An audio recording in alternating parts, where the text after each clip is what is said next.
İndi də onun digər kitabı olan Məcmuətül Fətəva kitabına keçək.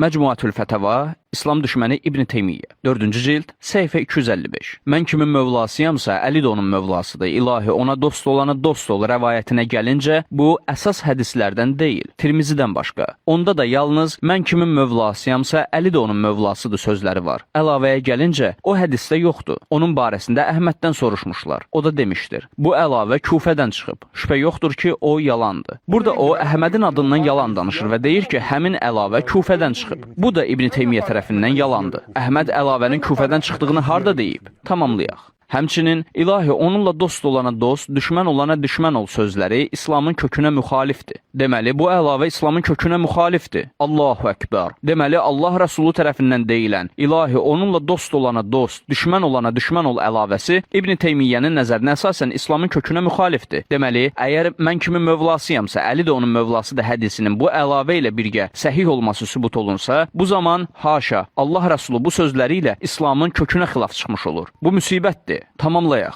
Onun mən kimin mövlasıyamsa, Əli də onun mövlasıdır sözlərinə gəlincə, Buxari və digərləri kimi hədis əhli onda şübhə etmişlər. Bu, Buxari adından yalandır, çünki o hədisə şübhə etməmişdir. Onlardan bəziləri isə onu həsən hesab etmişlər. Əgər o bunu demiş olsa belə. Gördünüz nə deyir? Deyir ki, əgər o bunu demiş olsa belə, yəni Allah Rəsulu, yəni İbn Teymiyyə heç inanmır ki, bu hədisə Allah Rəsulu buyurmuşdur. Deyir ki, əgər o bunu demiş olsa, bu da o deməkdir ki, İbn Teymiyyə səhih və mütəvatir olan, mən kimin mövlasıyamsa, Əli də onun mövlasıdır hədisinin səhih olduğuna etiqad etmir. Bunu deyən mən deyiləm. Müşahidə edək görək bunu kim deyir? Əl-Vadiinin Əl-Muqtərəh kitabı.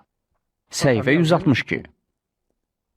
İkinci hədis. Mən kimin mövlasıyamsa, Əli də onun mövlasıdır, səhih hədisdir. Sonra isə səhifə 163-də deyir. Nəsbur-Raya kitabının sahibi və göründüyü kimi İslam şeyxi İbn Teymiyyə hər ikisi hədisə zəif hökmü vermişlər. Onu zəif hesab etməyin yeri yoxdur, çünki o, çoxlu yollarla, çoxlu sayda nəql edilmişdir. Beləliklə, ona zəif hökmü vermək mümkün deyil.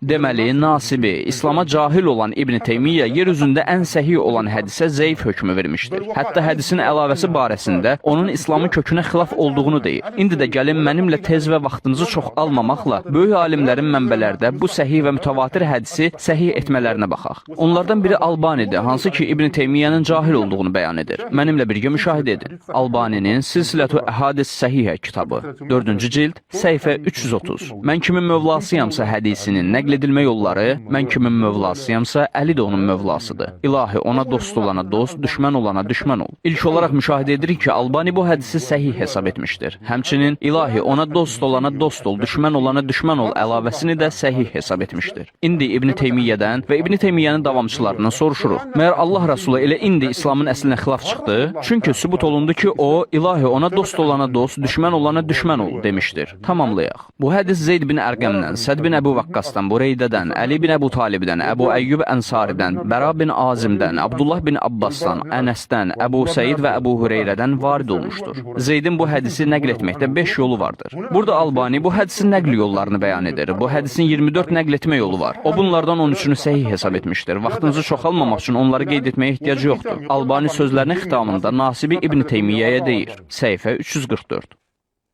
Deyir.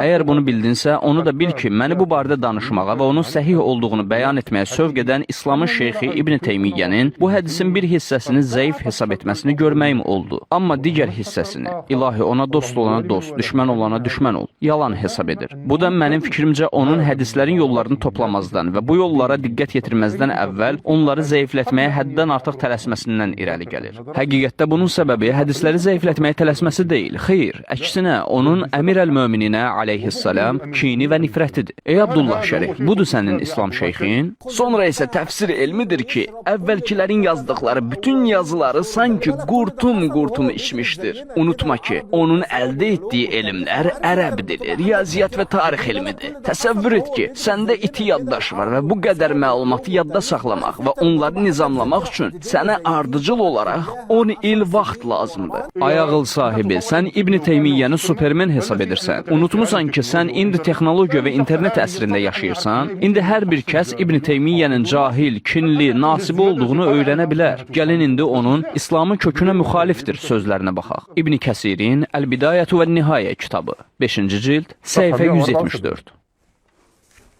Zeyd bin Ərqəm dedi, Allah Rəsulu vida həccindən qayıdarkən və Qədirxumda dayanarkən böyük ağacların altına çəkilməyi əmr etdi və onların altı təmizlənildi. Sonra o dedi, sanki mən çağırıldım və çağırışa cavab verdim. Həqiqətən də mən sizə 2 ağır əmanət qoyuram. Allahın kitabını və itrətim əhl-i beytimi. Odur ki, bu ikisi ilə necə davranacağınıza diqqət yetirin. Bu ikisi hovuzun yanında mənə qovuşana qədər bir-birindən ayrılmayacaq. Sonra dedi, Allah mənim Mövlamdır. Mən də hər bir möminin vəlisiyəm. Sonra Əlinin əlindən tutub dedi, mən kimin mövlasıyamsa, bu da onun vəlisidir. İlahi, onunla dost olana dost, düşmən olana düşmən ol. Zeydə dedim, bunu Allah Rəsulundan eşitmisən? O dedi, ağacların altında olan hər kəs bunu öz gözü ilə gördü və öz qulağı ilə eşitdi. Şeyximiz Əbu Abdullah Zəhəbi deyir, bu hədis səhihdir. Digər rəvayətdə isə deyilir. O, Əlinin əlindən tutub dedi, məyər mən möminlərə özlərindən daha övla deyiləm? Dedilər, bəli. Dedi, məyər mən hər bir möminə özündən daha övla deyiləm? Dedilər, bəli. Dedi, bu mövlası olduğum kəsin vəlisidir. İlahi, onunla dost olana dost, düşmən olana düşmən ol. Səhihdir. Deməli, həmin əlavə də səhihdir. Onu kim səhih etdi? Qoyun indi Abdullah Şərif bizə bunu kimin söylədiyini desin. Şeyxülislam bu ümmətə alimlər və dahilər yetişdirmişdir. Onlardan ən məşhuru Hafiz İbn Kəsir, İslam şeyxi İbn Teymiyyə alimlər və dahilər yetişdirmişdir. Onlardan biri alim və dahi İbn Kəsirdir. Alim və dahi İbn Kəsir deyir ki, həqiqətən də bu rəvayətin əlavəsi ilə birgə sənədi səhihdir. O zaman İslamın kökünə müxalif olan kimdir? Allah Rəsulu yoxsa İbn Teymiyyə? Ya da Zəhəbi Allah Rəsulunun adından yalan danışır və İslamın kökünə xilaf çıxaraq əlavəni də səhih hesab edir. Bu şübhəyə cavab verə bilərsən? Vaxtımızı çoxalmamaq üçün sənə sonuncu bir mənbə. Suyutinin Tariful Xulafa kitabı, səhifə 171. Əhməd Əbu Tüfeyldən belə nəql edir. Allah Rəsulu dedi, mən kimin mövlasıyamsa, Əli də onun mövlasıdır. İlahi, ona dost olana dost, düşmən olana düşmən ol. Haşiyədə deyir. Hədis səhihdir. Bunu Əhməd nəql etmişdir. Arnaut isə demişdir. Bunun isnadı səhihdir və raviləri mötəbərdilər. Deməli, rəvayət əlavəsi ilə birgə səhihdir. Kim əlavə məlumat almaq istəyirsə, artıq mən bu hədisi bütün əlavələri ilə birgə səhih olduğunu sübut etdim. Cahil İbn Teymiyyəni və davamçılarını 12-ci bölümdə İbn Teymiyyə və davamçıları bölümündə rüsva etmişəm.